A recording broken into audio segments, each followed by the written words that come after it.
ارد سے بکھر جاتے ہیں۔ فاعف عنہم، میرے محبوب ان سے کمیاں ہو گئیں، آپ بھی انہیں معاف کر دیں، میں بھی معاف کر رہا ہوں۔ میدان احد میں سختیاں مشکلات آئیں، انہوں نے بہت سی باتیں کی، ساری باتوں کا ذکر ہوا نا پیچھے، کچھ کہہ رہے تھے یہ ہم نہ آتے تو نہ مرتے، کسی نے کہا کہ جناب ہم سے مشورہ ہی نہیں لیا گیا، اب دیکھو کیا نقصان ہو گیا۔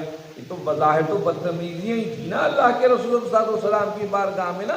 ایک اللہ نے کہا فاعف عنہم، میرے محبوب میں نے بھی معاف کر دیا، آپ بھی معاف کر دیا، معافی ہو گئی تھی، بات ختم ہو جاتی، کہا نہیں واستغفر لہم، میرے محبوب ان کے لیے رب سے معافی بھی مانگیے کہ مجھے میں نے معاف کر دیا ہے، لیکن آپ معافی مانگیں گے ان کے لیے مجھ سے تو مجھے اور ان پر رحم اور محبت پیدا ہوگی کہ میں نے معاف کر دی، آپ بھی ان کے لیے مجھے سے مغفرت کی دعا کیجیے۔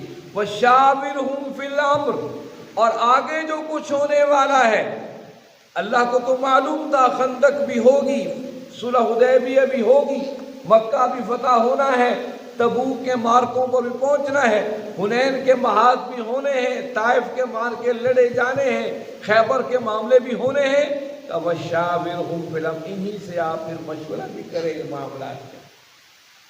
رات کو کہ صحابہ ایسے تھے ایسے تھے ایسے تھے، ہم قرآن کی باتوں کو نہ مانیں، قرآن کیسی واضح باتیں کر رہا ہے۔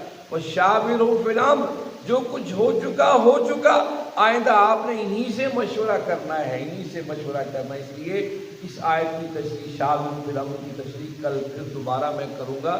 یہ بڑا اہم، ایک بہت اہم پہلو ہے اسلامی سیاست کے اندر، جو بنیادی چیز ہے وہ شاورہم فی الامر ہے۔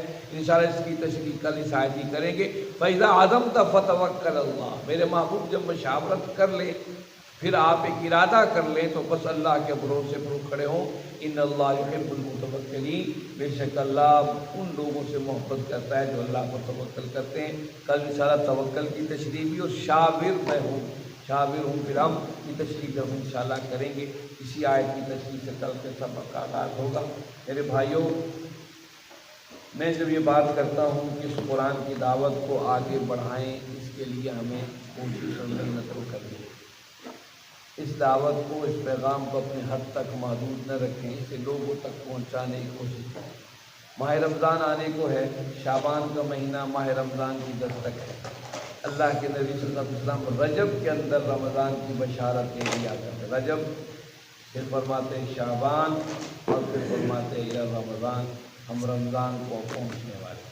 شعبان آ چکا، رمضان کی دستک ہے، اور شعبان کا مہینہ رمضان کی تیاری کا۔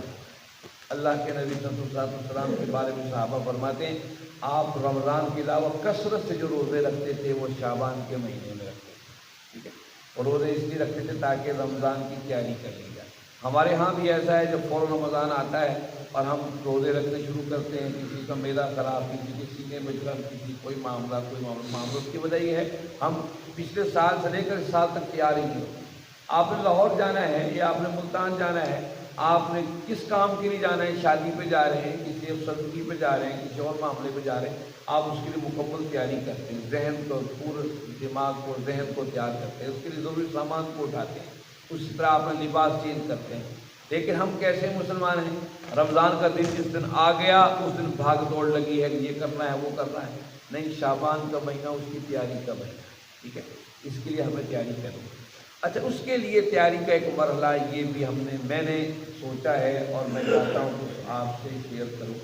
ایک تو انشاءاللہ ماہ رمضان کے اندر جو ہم تراویح پڑھیں گے، یہ میں آپ کو بتا رہا ہوں، آپ خود بھی اس کی کوشش کریں اور لوگوں تک پیغام کو پہنچائیں۔ جو ہم تراویحاں پڑھیں، ٹھیک ہے، پورا رمضان کے اندر آپ کو پتہ ہے تراویحاں ہوں گی اور پورا قرآن پاک مکمل ہوگا۔